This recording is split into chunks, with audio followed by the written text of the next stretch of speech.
Kapal wisata Tiga Putra terbalik di perairan Malabero, Bengkulu dan menewaskan 7 penumpang minggu kemarin. Sementara penumpang lainnya berhasil dievakuasi petugas gabungan dan langsung dibawa ke Rumah Sakit Bayangkara dan RSUD Kota Bengkulu. Saat kejadian, kapal mengangkut 98 wisatawan 5 ABK dan 1 nakoda yang baru saja berwisata ke Pulau Tikus. Pihak berwenang masih berupaya mengumpulkan data dan melakukan pendataan terhadap para korban. Hingga Senin pagi dari 98 korban wisatawan yang menaiki kapal motor Tiga Putra, 15 korban diantaranya masih dirawat di Rumah Sakit Bayangkara, Kota Bengkulu. Konfirmasi dari korban ya, mungkin pagi hari ini akan datang kembali dan laporan-laporan tentu harus kita terima dan nanti jam 12 ya kegiatan ini akan kita tutup. Saat ini di lokasi hanya menyisakan puing-puing kapal yang hancur dihantam gelombang. Tim SAR juga akan melakukan pencarian skala kecil untuk mencari barang-barang milik para korban yang hanyut saat kecelakaan terjadi. Usai kejadian, aparat Polresta Bengkulu bergerak cepat melakukan penyelidikan. Polisi membawa ABK atas nama Edi Susanto beserta 5 ABK yang mengawaki kapal saat kejadian ke Polresta Bengkulu untuk menjalani pemeriksaan. Kapolresta Bengkulu Kombes Pol Sudarto mengatakan pemeriksaan ini untuk mengetahui penyebab kecelakaan kapal wisata tersebut, kelayakan kapal termasuk perizinan dan standar keamanan kapal karena ada dugaan kapal kelebihan muatan atau overload. Selain memeriksa nakoda dan ABK, Polresta Bengkulu juga menghentikan sementara aktivitas pengelolaan wisata Tiga Putra yang melayani wisata ke Pulau Tikus Bengkulu. Tentu kita akan melakukan pemeriksaan baik itu nakoda, kemudian ABK, kemudian saksi-saksi yang ada yang ikut dan lain sebagainya.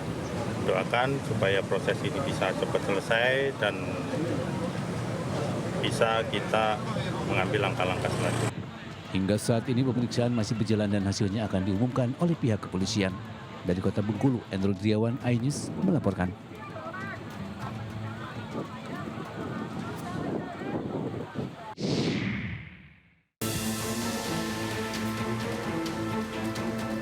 Dua kelompok remaja yang belum diketahui asalnya ini terlibat aksi tawuran di ruas Jalan DI Panjaitan Jatinegara, Jakarta Timur. Kedua kelompok ini saling serang menggunakan senjata tajam, batu, dan juga air keras.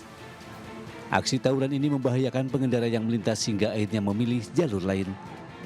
Saksi mata mengatakan tawuran dipicu saling lempar batu oleh sejumlah remaja. Aksi tersebut kemudian membesar hingga menimbulkan tawuran. Ada lawannya tuh dari sana satu. Udah makin sini kok makin banyak. Itu aja sih. Makin ramai berarti bang? Iya makin ramai. Itu ada bang puluhan bang? Ada kira ada 30-an. 30 berarti sekitar 30 remaja bang? Remaja. Oh. Aksi tawuran berhasil dibubarkan petugas kepolisian yang sedang berpatroli. Dari Jakarta, Rio Manik, iNews melaporkan.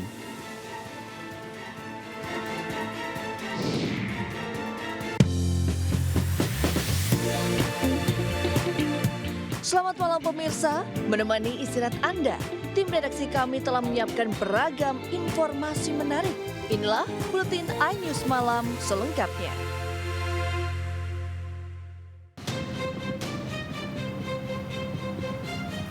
Satu orang tahanan Kejaksaan Negeri Jakarta Utara yang melarikan diri saat menjalani sidang pemeriksaan saksi di Pengadilan Negeri Jakarta Utara akhirnya berhasil diamankan tim gabungan Kejaksaan Negeri Jakarta Utara Senin sore. Penangkapan tahanan berinisial JM dilakukan di sebuah gedung di Jalan Muhammad Tamrin, Cikarang Selatan, Kabupaten Bekasi, Jawa Barat. Sebelumnya pada Selasa 6 Mei lalu, dua tahanan melarikan diri usai menjalani sidang pemeriksaan saksi di Pengadilan Negeri Jakarta Utara. Satu tahanan berinisial DAS berhasil ditangkap kembali, namun JM berhasil melompat atap bangunan dan menghilang di permukiman warga sekitar. Tim gabungan Kejari Jakarta Utara kemudian melakukan pemetaan terhadap kemungkinan tempat persembunyiannya terdakwa dan orang-orang yang mungkin membantunya. Hingga akhirnya Senin siang, tim mendapat informasi JM akan menemui pacarnya di Jalan Muhammad Tamrin, Cikarang Selatan. Dengan tertangkapnya JM, maka proses hukum terhadapnya akan kembali dilanjutkan. Dari Jakarta, Wenda Nura, Irian Syahwayudi, Jaka Samsa melaporkan.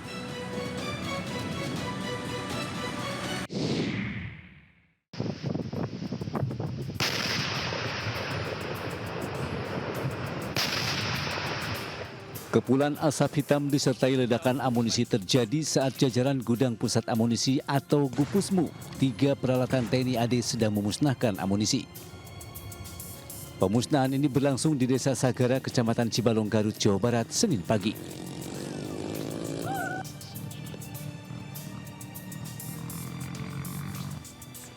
Naas insiden ini menyebabkan 13 orang meninggal, 4 diantaranya anggota TNI termasuk 2 perwira menengah. Semua korban meninggal telah dievakuasi ke Rumah Sakit Pamengpeuk untuk proses identifikasi. Awalnya peledakan amunisi yang dilakukan di dalam 2 sumur itu berjalan aman. Namun saat menghancurkan detonator di sumur lainnya terjadi ledakan. Ledakan amunisi terjadi di area milik BKSDA Garut, tempat di mana rutin digunakan untuk pemusnahan amunisi. Diduga banyaknya korban sipil akibat warga mendekati lokasi untuk mengambil sisa-sisa amunisi. Pihak di lapangan masih terus bekerja, artinya untuk mengamankan atau mensterilisasi wilayah tadi seperti yang saya sampaikan bahwa jangan sampai ada anggota TNI atau anggota pengamanan lainnya ataupun masyarakat sipil untuk mendekat ke lokasi ledakan sampai betul-betul tempat itu dinyatakan steril dan tidak membahayakan. Aparat gabungan belum memberikan pernyataan resmi terkait kelalaian dalam prosedur keamanan saat pemusnahan amunisi dilakukan.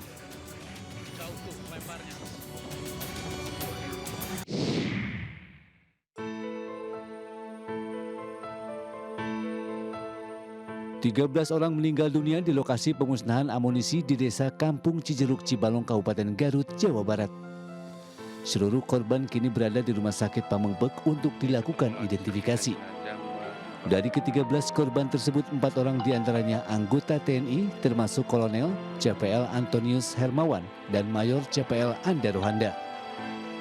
Kepala Staf TNI Angkatan Darat Jenderal TNI Maruli Simanjutak mengatakan ledakan terjadi pada pukul 9.30 pagi saat beberapa anggotanya hendak memusnahkan amunisi tidak layak pakai atau kadaluarsa di tanah milik BKSDA Garut yang biasa digunakan untuk pemusnahan amunisi kadaluarsa. Lokasi tersebut merupakan daerah steril yang jauh dari pemukiman warga, bahkan dijaga ketat ketika TNI sedang melaksanakan pemusnahan. Namun dari informasi warga sekitar, insiden itu terjadi saat sejumlah warga yang berada di sekitar lokasi langsung mendekat sesaat setelah ledakan untuk mengumpulkan sisa material yang dianggap bernilai jual. Namun mereka tidak menyadari bahwa masih ada bahan peledak yang belum meledak sepenuhnya. Dan berikut nama-nama korban yang meninggal dunia.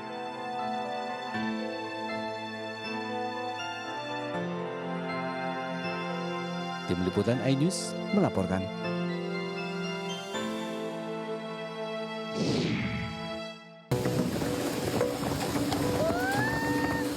Angin kencang melanda sejumlah kawasan di Kalideres, Jakarta Barat. Puluhan rumah di 2 wilayah Citra 8 dan di Kampung Walungan Poncol, Kalideres, Jakarta Barat rusak diterjang angin kencang. Dari rekaman CCTV salah satu rumah warga terlihat dahsyatnya terjangan angin kencang yang menerjang permukiman warga. Dalam hitungan detik material bangunan tersapu angin hingga membuat warga panik.